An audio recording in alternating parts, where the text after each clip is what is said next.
رکھ کے چلنا ارے سر کا موقع.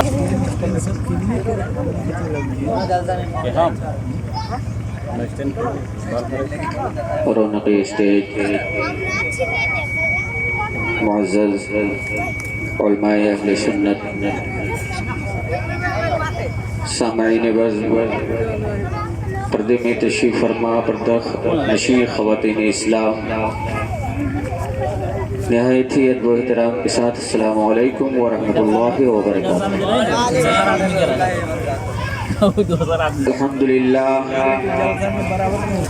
الحمدللہ نحمده ونستعینه ونستغفره ونؤمن به ونتوکل علیہ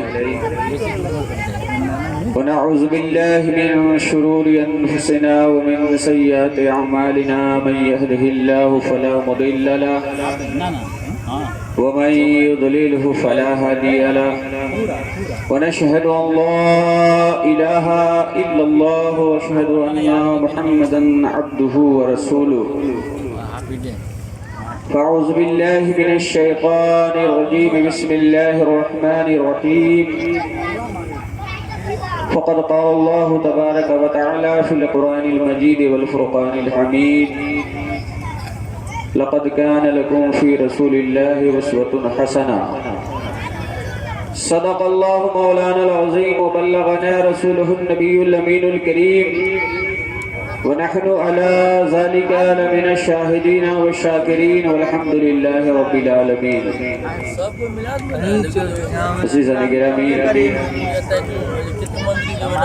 آپ اپنے ماتھے کی نگاہوں سے دیکھ رہے ہیں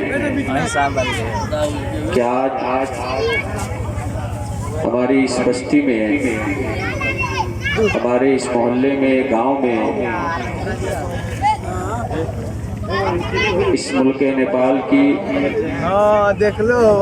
سب سے عظیم شخصیت، سب سے بڑی شخصیت،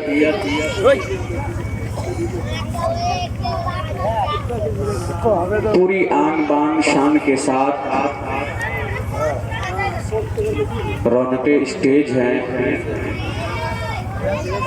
ہم اور آپ حضرت کی زیارت کر رہے ہیں. بلا شبہ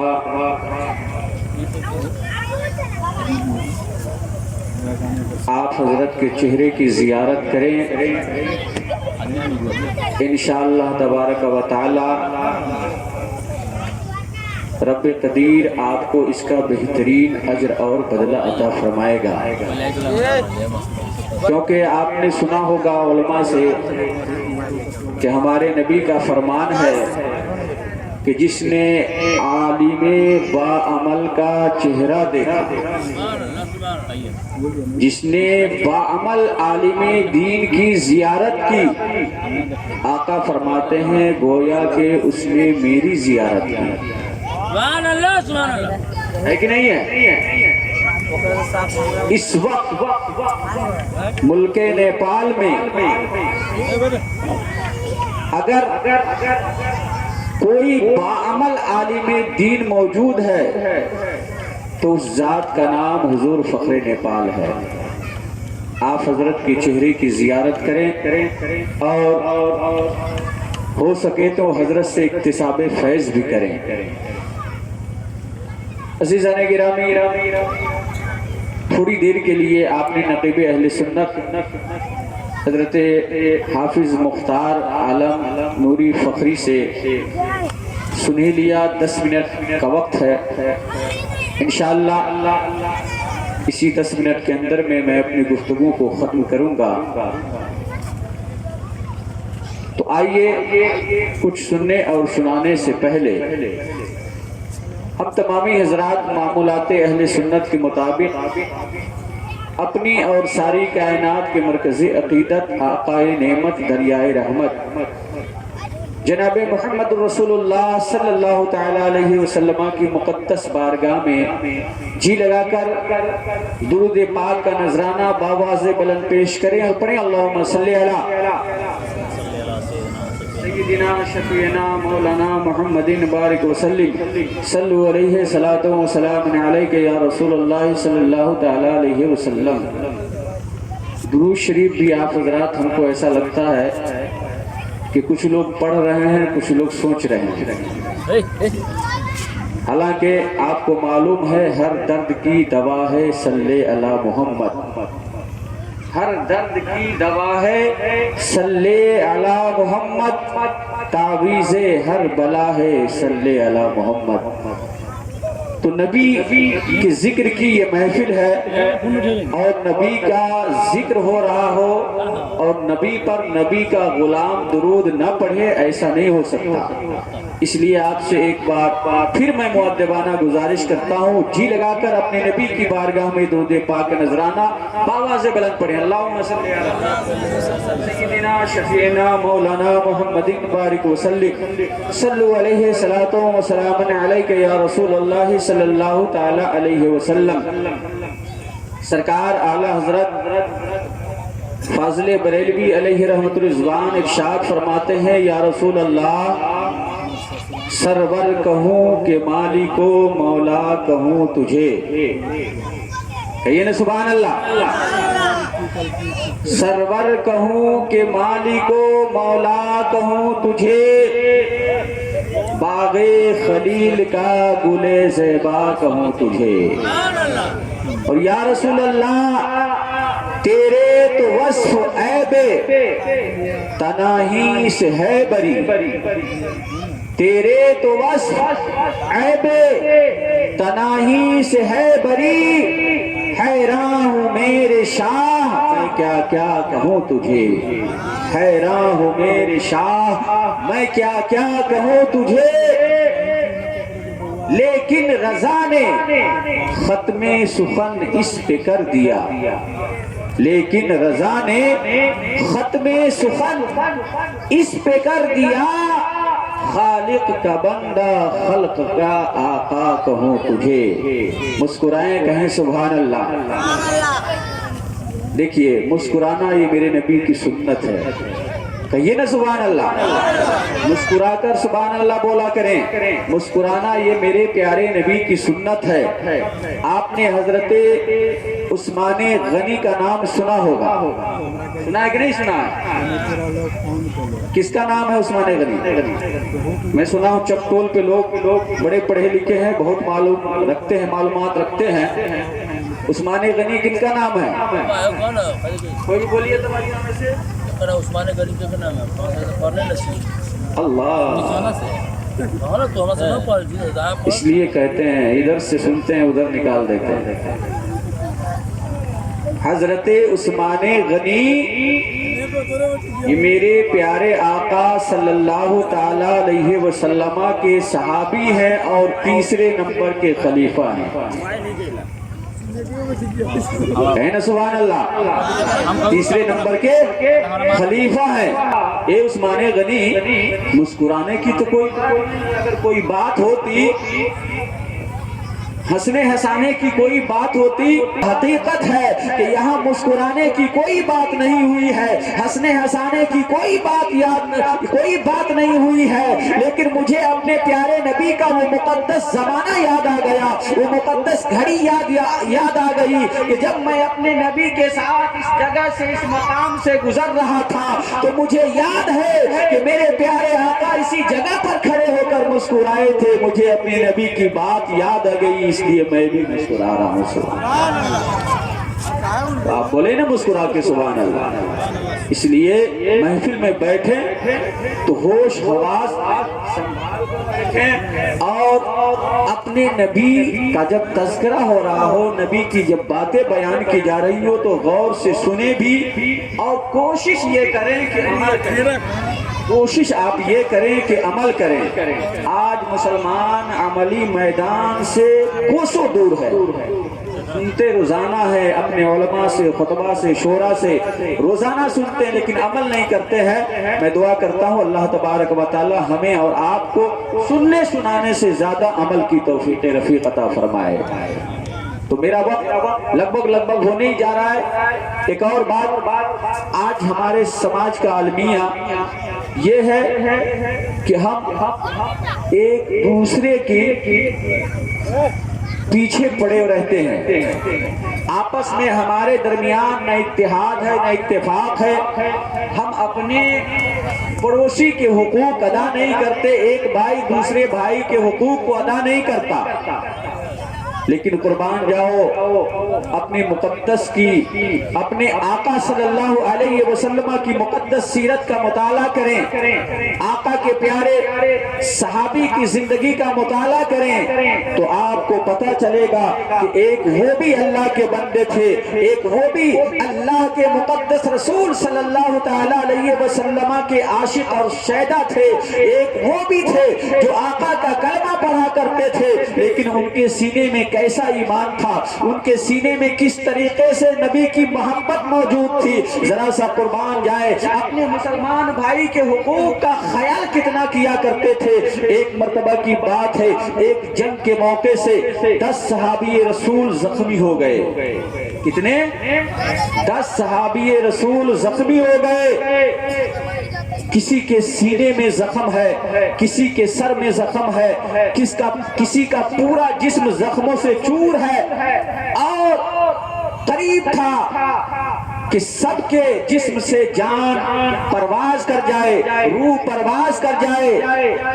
10 صحابی رسول زخمی پڑے ہیں اور سب کی زبان پر ایک ہی کلمہ ہے، العطش، پیاس، پیاس، پانی، پانی دیا جائے۔ کسی صحابی رسول نے آقا کریم صلی اللہ تعالی علیہ وسلم کی باری ہے، میرے 10 جانثار کو پلا دو، میرے 10 عاشقوں کو پلا دو۔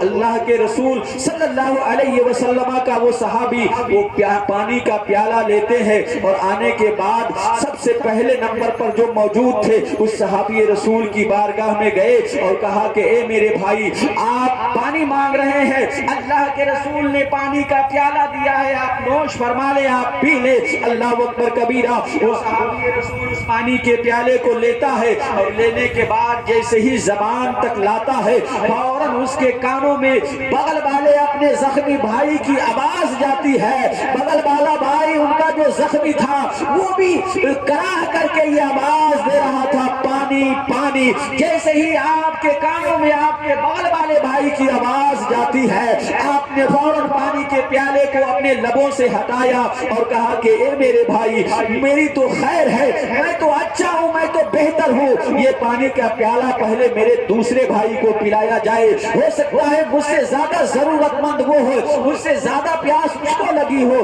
اس لیے پہلے میرے دوسرے بھائی کو پلایا جائے، پھر بعد میں پی لوں گا۔ اس طریقے سے وہ صحابی رسول پانی کا پیالہ لے کر دوسرے صحابی رسول کی بارگاہ میں گئے، کہا کہ اے میرے بھائی، آپ کو پیاس لگی ہے، پانی پی لے۔ جیسے ہی وہ دوسرے صحابی رسول بھی پانی کا پیالہ لے کر پانی پینا چاہ رہے تھے، فوراً ان کے کانوں میں تیسرے بھائی کی آواز جاتی ہے، فوراً خیال آ جاتا ہے۔ اللہ کے رسول صلی اللہ علیہ وسلم نے فرمایا ہے کہ اگر تیرا بھائی ضرورت مند ہے، تیرا بھائی اگر محتاج ہے تو پہلے اپنے بھائی کا خیال کرو۔ فوراً ان کے کانوں میں آواز جاتی ہے، فوراً وہ پکار اٹھتے ہیں کہ اے میرے بھائی، اے اللہ کے رسول کے صحابی، سنو سنو، میری تو خیر ہے، میں تو اچھا ہوں، پانی کی سب سے زیادہ ضرورت میرے اس بھائی کو ہے، میرے پڑوس میں جو میرا بھائی ہے اس کو سب سے زیادہ پانی کی ضرورت ہے، یہ پانی اسے پلایا جائے۔ اس طریقے سے ایک کے بعد دیگرے اللہ کے مقدس رسول صلی اللہ تعالی علیہ وسلم کا وہ صحابی پانی کا پیالہ لے کر 10 صحابی رسول کے پاس گئے۔ 10 صحابی رسول نے یہی جواب دیا کہ میری تو خیر ہے، میرے دوسرے بھائی کو پلاؤ۔ جب 10ویں نمبر کے صحابی کے پاس گئے تو اس صحابی رسول نے کہا کہ اے میرے بھائی، میں تو اچھا ہوں، میں تو بہتر ہوں، میں یہ چاہتا ہوں کہ پانی کی سب سے زیادہ ضرورت مدینے والے آقا کو ہے، اس لیے پانی کا یہ پیالہ لے جاؤ، میرے نبی کو پلا دو، میرے آقا کو پلا دو۔ اب وہ صحابی رسول پانی کے اس پیالے کو لے کر اللہ کے رسول صلی اللہ علیہ وسلم کی بارگاہ میں گئے، کہا یا رسول اللہ، پانی نوش فرما لیا جائے، پانی پی لیا جائے۔ اللہ کے رسول صلی اللہ تعالی علیہ وسلم نے کہا کہ اے میرے صحابی، میرے 10 زخمی صحابی پانی مانگ رہے تھے، تو نے ان کو پانی کیوں نہیں دیا؟ تو وہ صحابی رسول بیان فرماتے ہیں یا رسول اللہ جب میں پہلے کے پاس گیا تو پہلے نے اپنے دوسرے بھائی کی پیاس کو دیکھا تو پہلے نے کہا کہ اے میرے بھائی میں تو اچھا ہوں پہلے پانی میرے دوسرے بھائی کو پلاؤ۔ کون تھے کون تھے وہ؟ اللہ کے رسول صلی اللہ علیہ وسلم کے صحابی تھے، مسلمان تھے۔ آج ہمارا کیا حشر ہے؟ آج ہمارے پڑوس میں ہمارا پڑوسی بھوکے مرتا ہے لیکن ہمیں فرصت نہیں ہے کہ پوچھ سکتے ہیں کہ بھائی آج تیرے گھر کھانا بنا ہے یا نہیں بنا ہے، کھائے ہو یا نہیں کھائے ہو۔ لیکن قربان جاؤ ایک وہ بھی مسلمان تھے، اپنے دوسرے بھائی کا کتنا خیال کر رہے ہیں، جسم سے روح پرواز کرنے والی ہے، دنیا سے رخصت ہونے والے ہیں لیکن اپنے بھائی کا خیال کر رہے ہیں۔ اللہ کے رسول صلی اللہ علیہ وسلم کا وہ صحابی جب آقا صلی اللہ تعالیٰ علیہ وسلم سے تمام صحابہ کی باتیں بیان کرتے ہیں اور کہتے ہیں یا رسول اللہ، ان صحابیوں میں سے ایک صحابی نے کہا اس پانی کی زیادہ ضرورت مدینے والے آقا کو ہے، اس لیے مدینے والے آقا کو پلا دیا جائے۔ جیسے ہی اتنی بات پیارے آقا کے کانوں تک جاتی ہے، آقا کی نبوت والی آنکھیں بھر جاتی ہے، آقا صلی اللہ علیہ وسلم رونے لگتے ہیں اور روتے ہوئے پانی کے اس پیالے کو دست نبوت میں رکھتے ہیں، بڑی تیزی کے ساتھ دوڑ کر کے 10 زخمی صحابی کے پاس آتے ہیں تو آقا صلی اللہ علیہ وسلم جیسے ہی 10 زخمی صحابی کے پاس آئے تو کیا دیکھا کہ 10 کے 10 جام شہادت نوش فرما چکے، سب شہید ہو چکے ہیں۔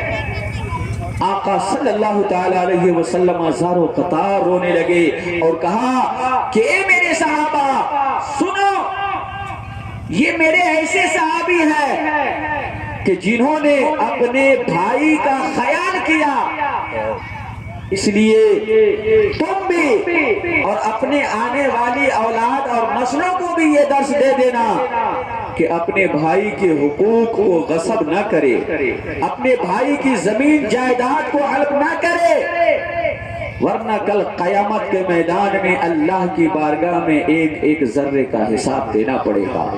اس لیے مسلمانوں، دنیا کی چند دنوں کی زندگی ہماری اور آپ کی ہے، اس زندگی میں ہم جو اعمال صالحہ کریں گے، اچھے اعمال کریں گے، وہی عمل ہمارے لیے قبر میں بھی کام آئیں گے اور حشر میں بھی کام آئے گا، اور اگر ہمارے اعمال خراب ہوں گے، برے ہوں گے تو ہمارے نتائج بھی برے ہوں گے، قبر میں بھی ہم عذاب قبر میں گرفتار ہوں گے اور میدان محشر میں بھی اللہ کی بارگاہ میں مجرم قرار پائیں گے اور جہنم کے حقدار بنیں گے۔ اس لیے آپ تمامی حضرات سے گزارش ہے کہ آپ اللہ کے رسول صلی اللہ تعالی علیہ وسلم کے عاشق ہیں، غلام ہیں، کلمہ پڑھنے والے ہیں، تو آپ آقا کے فرمان سے محبت کریں، نماز پڑھیں، روزہ رکھیں، اور صاحب استطاعت ہیں تو حج کریں، مالدار ہیں تو زکوٰۃ ادا کریں، ان اسلامی قوانین پر عمل کریں اور بزرگوں سے محبت کریں، علماء سے محبت کریں۔